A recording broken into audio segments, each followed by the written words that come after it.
So, good morning guys. Ngayon ay araw ng linggo, June 14, 2026.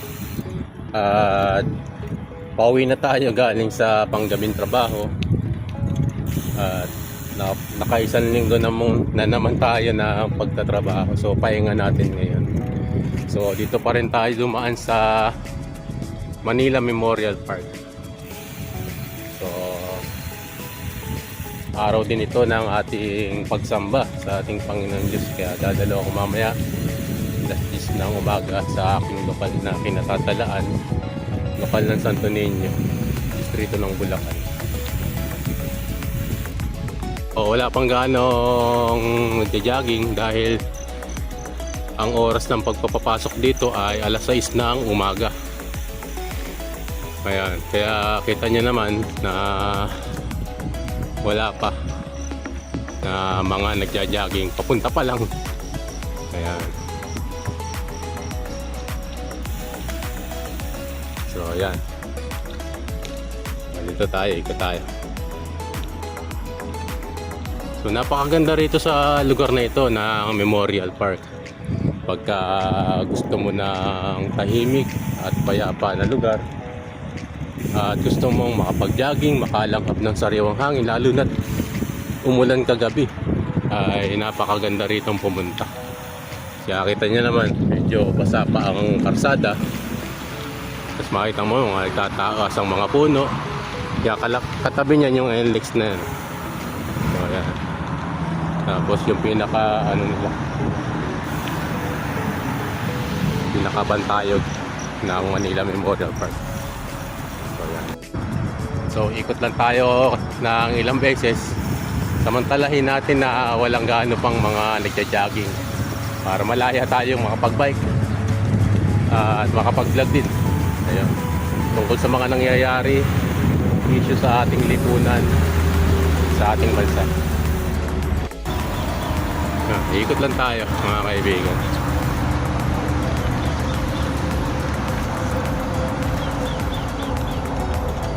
Buti mababait ang mga gwardiya rito. At pinapahintulutan nila yung mga tao na mag-jogging. Kasi napaka ganda kasi sa kalusugan nito na tayo ay makapag-jogging at makapag-biking, walking para sa ating kalusugan. Umikot lang tayo dun sa circle. Balik na tayo dito. So ayun.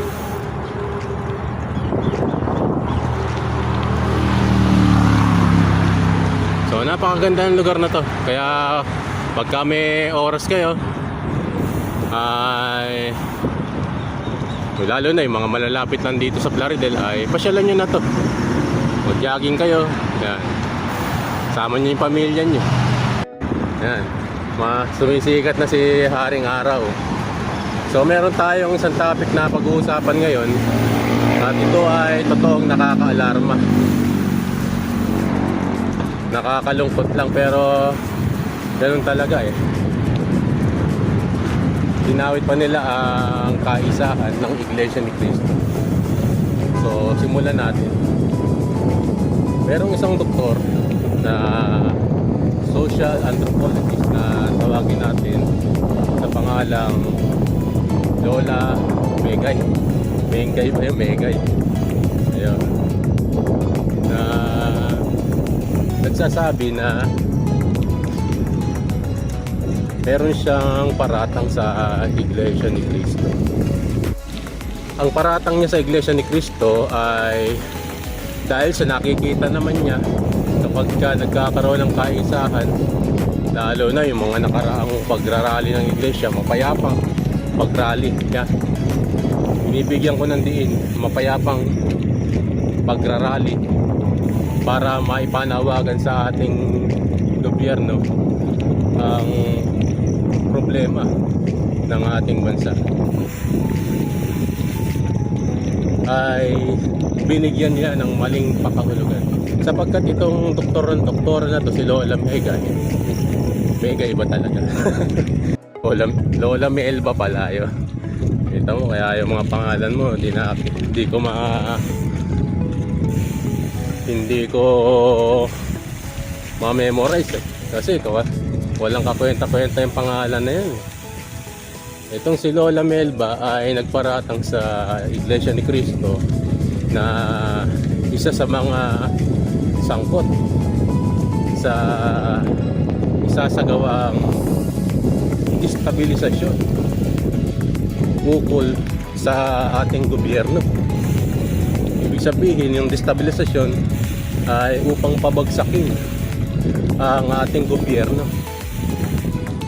At inaakusahan din niya ang Iglesia ni Cristo bilang isang bulto, samahang bulto.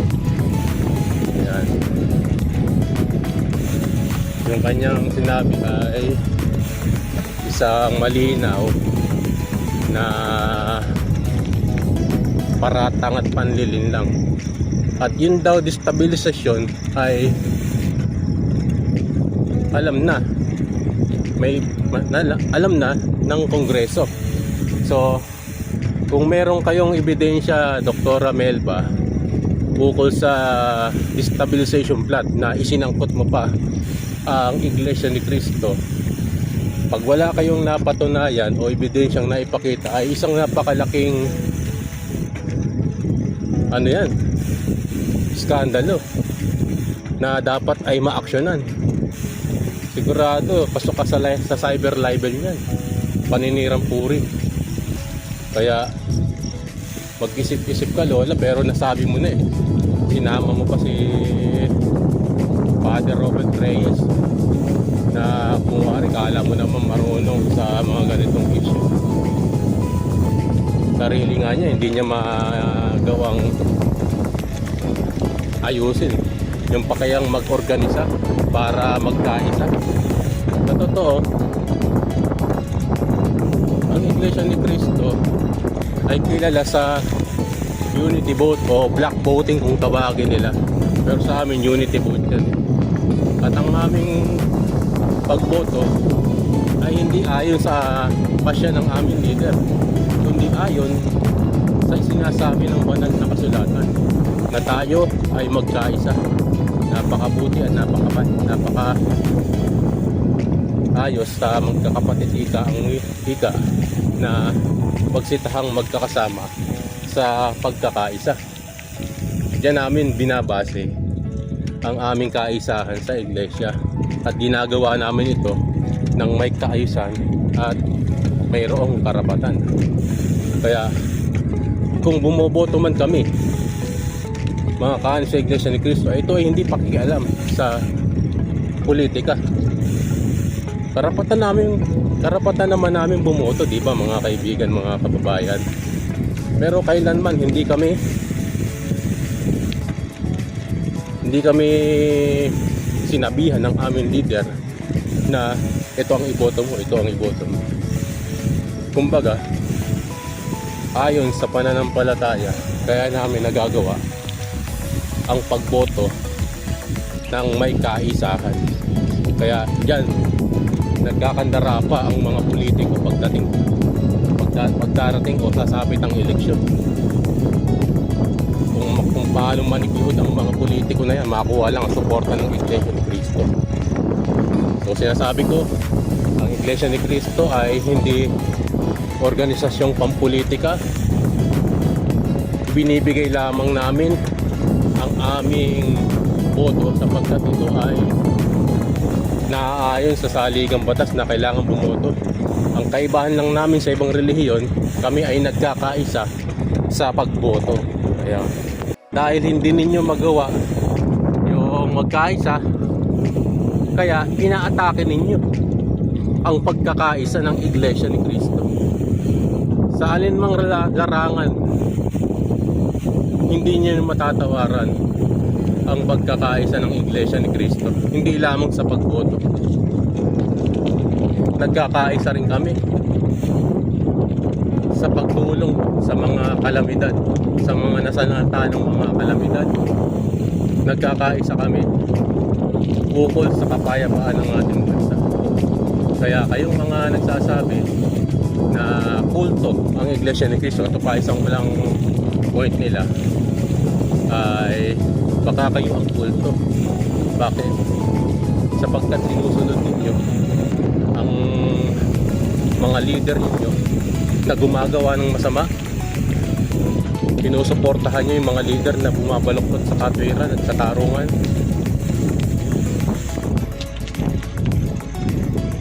Winawalang saysay ninyo ang karapatan ng mga mahihirap.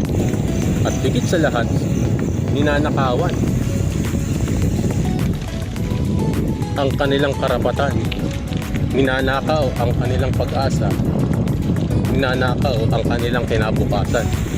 Yan ang inyong grupo, Dr. Melba at Father Robert Reyes. Kailanman hindi niyo magagawang tapatan ang Iglesia ni Cristo sa ginagawa nitong pagkakaisa. Iyon lang ang masasabi ko sa inyo. So, gumagawa kayo ng mga ganyang paratang na ang Iglesia ni Cristo ay isa sa mga magdi-destabilize ng ating gobyerno. Di ho totoo yun.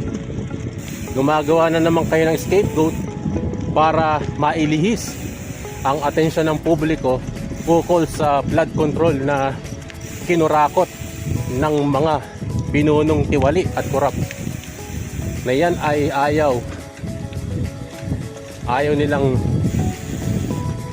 magkaroon ng pagdinig sa Blue Ribbon Committee na pinangungunahan ni Rodante Marcoleta.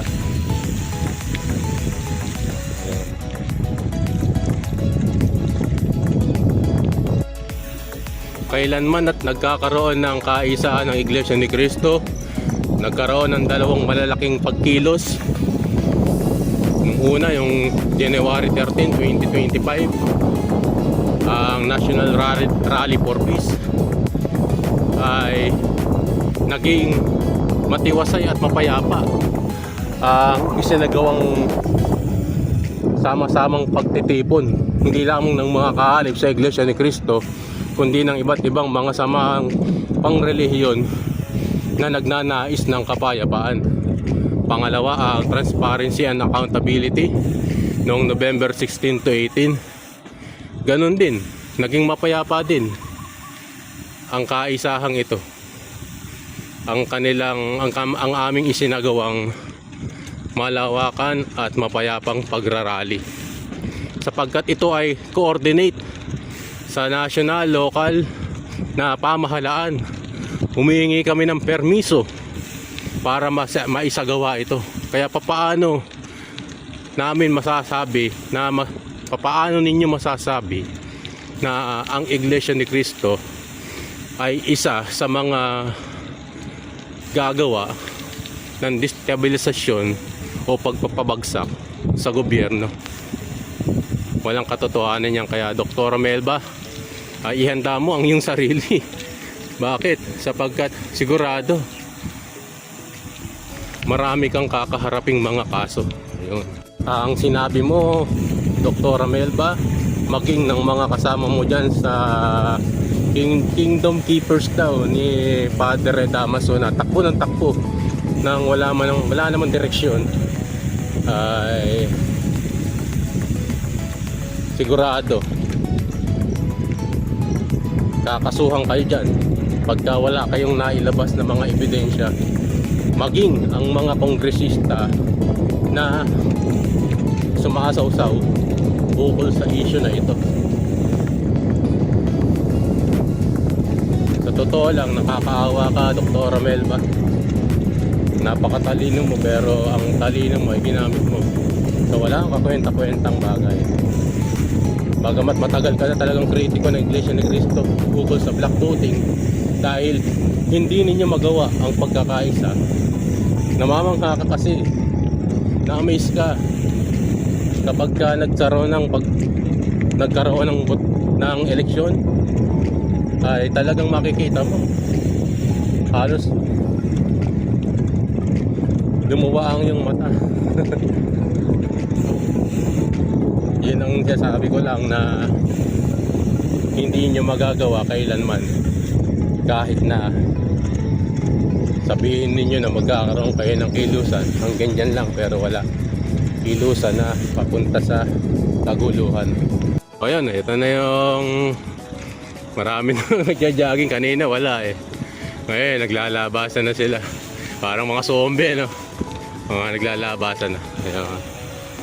So ganyan lang dito sa Manila Memorial tuwing umaga. Eh lalo ngayon araw ng linggo.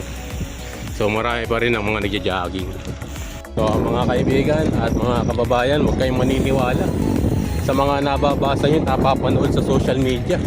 Lalo na yung sinasabi ni Dr. Amelba at ni Dr. Padre Damaso, the running priest. Kaya talaga namang running priest yan.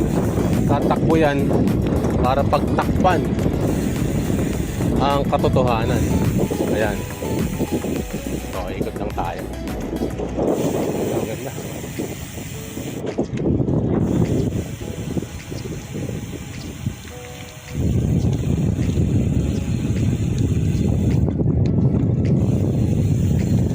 Isang ikot pa mga kaibigan, uwi na tayo.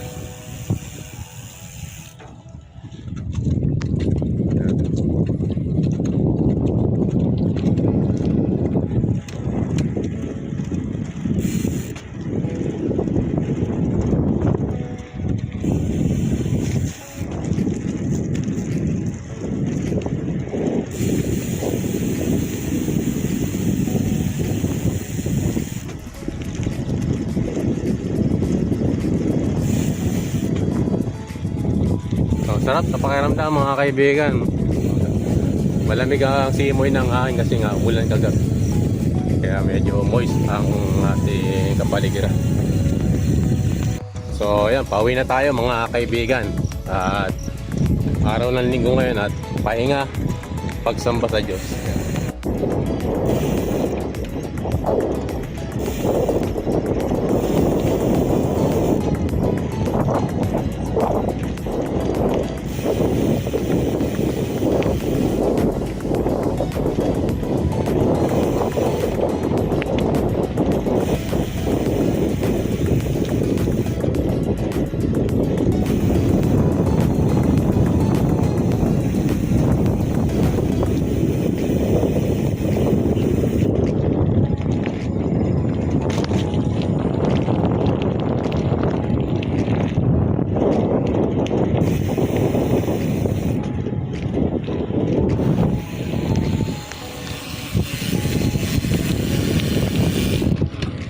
Pauwi na tayo mga kaibigan.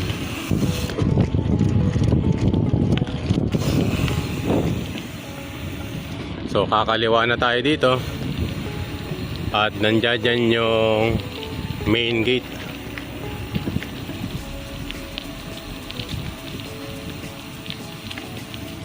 Ayun. So maraming salamat sa inyong pagsama uli sa paghatid sa akin sa lugar na ito. At magandang umaga sa inyong lahat. At mabuhay po tayong lahat. God bless po.